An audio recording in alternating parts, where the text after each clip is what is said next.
जय हिंद। Welcome to Vijaypath education. आप सभी का आज की इस नई क्लास में हार्दिक स्वागत है।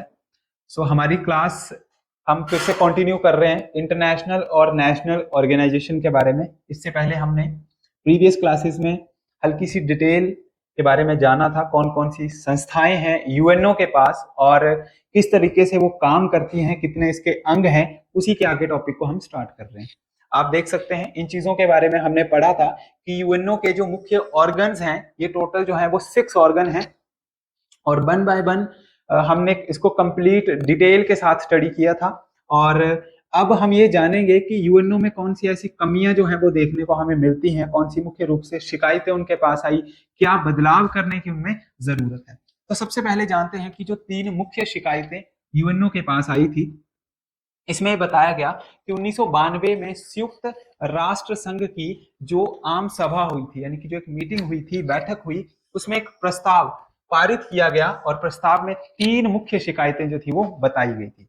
मैंने आपको बताया था कि जब लीग ऑफ नेशन हमारा बना था, तो जब सेकेंड वर्ल्ड वॉर हुई तो उसमें कुछ सुधार करने की जरूरत पड़ी और उसी को सुधार करके यूएनओ की स्थापना की गई।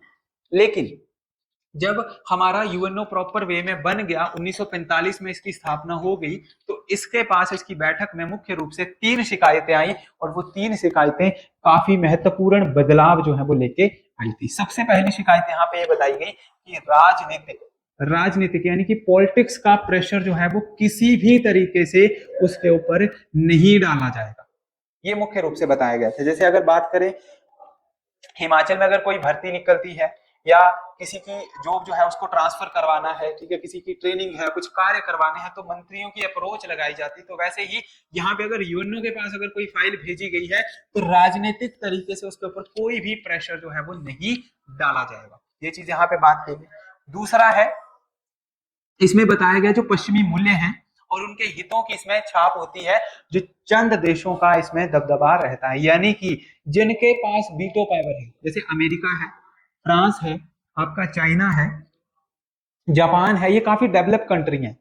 तो अगर मैं इसके कंपैरिजन में अगर नेपाल भूटान को अगर मैं बात करूं, तो नेपाल और भूटान जो है वो उतनी ज्यादा डेवलप कंट्री नहीं है, तो जो वो कंट्री बोलेगी वही उस कंट्री को करना पड़ेगा। तो ये चीज यहाँ पे बताई गई कि बड़ी कंट्रियों का दबदबा नहीं होना चाहिए, जो छोटी कंट्रियां हैं उनको भी बराबर अधिकार है। जो यूएनओ के मेंबर हैं, अगर सबको वोट है तो सबका अपना अपना अधिकार है। और तीसरा ये बताया गया कि बराबरी की बात यहाँ पे की गई थी कि बराबरी जो है वो कई बार वहां पे नहीं होती है। तो वहां पे अगर वोट देने का अधिकार है यूएनओ में जो मेंबर हैं, अगर उसमें भारत मेंबर है, पाकिस्तान मेंबर है, तो दोनों के पास बराबर अधिकार है। ऐसा नहीं होना चाहिए कि भारत की दोस्ती अगर अमेरिका के साथ ज्यादा है तो वहां पे उसमें हम वो अप्रोच लगाएं, नहीं। ये चीज वहां पे मुख्य रूप से शिकायतों के बारे में कहा गया था।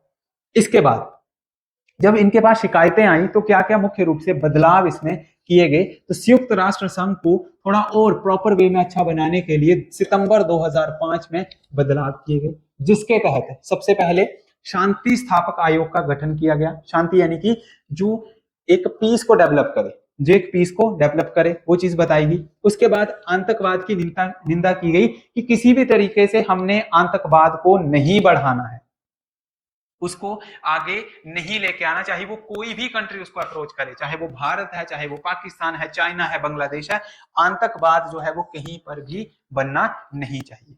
उसके बाद इसी के अंडर मानव अधिकार परिषद की स्थापना की गई 19 जून 2006 में।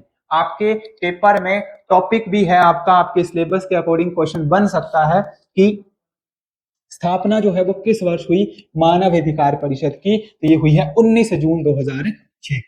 मोस्ट इंपोर्टेंट क्वेश्चन जो है वो यहाँ पे आपके लिए बनता है।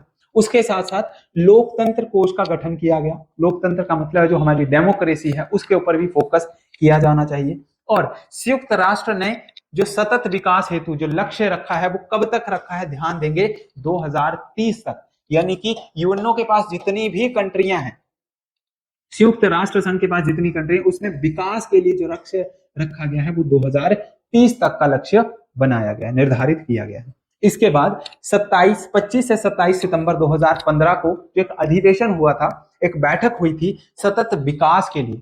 सतत विकास का मतलब है जिसमें डिफरेंट कंट्रियों के जो प्रतिनिधि हैं वो भाग लेते हैं और उसमें अपने अपने सुझाव जो है वो बताते हैं कि हमें देश को इस तरीके से डेवलप करना चाहिए। आप जानते हैं भारत आज दुनिया में सबसे पहले नंबर पे आता है डिजिटल मेथड में। जो डिजिटल भुगतान है, चाहे आप पेटीएम की बात करें, यूपीआई की बात करें, भीम की बात करें, फोन पे, डिजिटल तरीके से जो भुगतान होता है उसमें इंडिया नंबर 1 पे है। और कहीं ना कहीं पे इसकी जो छाप है वो पूरी दुनिया को कहीं ना कहीं पे एक अच्छी पॉजिटिविटी जो है वो देती है। तो इसी के लिए 2015 में भारत के जो प्रधानमंत्री थे नरेंद्र मोदी जी, इन्होंने भी वहां पे अपनी सदस्यता जो थी वो दिखाई थी, अपनी भागीदारी बनाई थी। तो ये चीज आपको पता होनी चाहिए।